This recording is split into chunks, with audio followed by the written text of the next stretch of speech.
Assalamualaikum warahmatullahi wabarakatuh. Perkenalkan, nama saya Nirda Hulasana dengan NIM 20571008 dari Tadris Matematika semester 4 ingin memenuhi tugas mata kuliah telaah materi matematika SMP dan SMA, yaitu tentang perkembangan kurikulum di negara Denmark. Sejarah sistem pendidikan di negara Denmark. Sistem pendidikan Denmark berawal dari sekolah katedral dan biara yang didirikan oleh Gereja Katolik Roma dan awal abad pertengahan, dan 7 sekolah yang didirikan pada abad ke-12 dan ke-13 masih ada sampai sekarang. Setelah reformasi yang resmi dilaksanakan pada tahun 1536, sekolah-sekolah tersebut diambil alih oleh kerajaan. Tujuan utamanya adalah untuk mempersiapkan para siswa untuk studi teologi dan mengajar mereka membaca, menulis, dan berbicara bahasa Latin dan Yunani.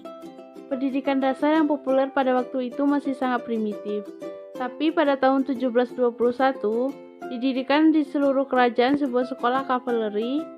Selain itu, gerakan religius Pietisme yang menyebar pada abad ke-18 membutuhkan tingkat melek huruf tertentu. Dengan demikian, mendorong kebutuhan akan pendidikan publik.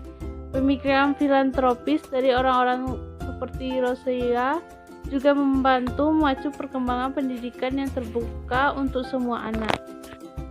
Selanjutnya yaitu perkembangan kurikulum di negara Denmark. Yang pertama, pada tahun 1809, sekolah pendeta yang lama diubah sesuai dengan semangat waktu menjadi sekolah pegawai sipil yang humanistik yang memupuk kemanusiaan sejati melalui pencelupan dalam budaya Yunani dan Latin kuno yang dikombinasikan dengan beberapa pengajaran ilmu alam dan bahasa modern. Yang kedua yaitu pada tahun 1871, perkembangan ilmiah dan teknis abad ke-19 menyebabkan pembagian pendidikan menengah menjadi 2 garis. Yang pertama yaitu garis bahasa dan yang kedua yaitu bidang matematika sains. Pembagian ini menjadi tulang punggung struktur gimnasium, yaitu program pendidikan menengah atas akademik sampai tahun 2005. Yang ketiga yaitu pada tahun 1894. Folkeskole, sekolah umum sistem pendidikan dasar yang dinamai pemerintah, secara resmi didirikan hingga saat itu dikenal sebagai Alumskolen, sekolah umum, dan tindakan diambil untuk meningkatkan sistem pendidikan untuk memenuhi kebutuhan masyarakat industri. Yang keempat, pada tahun 1903, kursus 3 tahun gimnasium secara langsung menghubungkan sekolah kota melalui pembentukan Meleskole, sekolah menengah kelas 6-9, yang kemudian diganti dengan Realkole. Sebelumnya, siswa yang ingin pergi ke gimnasium dan dengan demikian memperoleh kualifikasi untuk masuk ke universitas harus mengambil uang sekolah swasta atau cara serupa karena sekolah kota tidak mencukupi. Yang kelima yaitu pada tahun 1975, Realkole ditinggalkan dan Folkeskole pendidikan dasar berubah menjadi sistem egaliter di mana siswa pergi ke sekolah yang sama terlepas dari prestasi akademik mereka.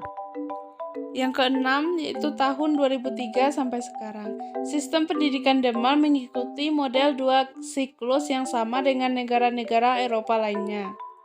Membagi studi menjadi sarjana, sarjana dan pasca sarjana, magister dan PhD atau doktor.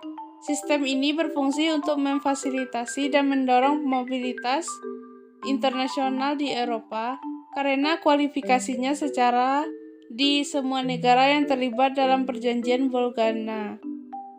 Beberapa partai politik, misalnya Demokrat Sosial dan Aliansi Liberal, telah mengajukan perpanjangan waktu wajib belajar dari 9 menjadi 12 tahun dan mengecam favoritisme, korupsi, dan kenikmatan seksual di antara staf pengajar. Pemerintah menerima tuntutan tersebut dan asrama mahasiswa di kota pelajar di Tirana sedang dibangun kembali sebagai bagian dari fakta universitas antara pemerintah dan lembaga akademik Baiklah teman-teman, hanya itulah hasil presentasi dari saya. Semoga bisa dipahami. Kalau ada salah dan kurangnya, saya mohon maaf. Assalamualaikum warahmatullahi wabarakatuh.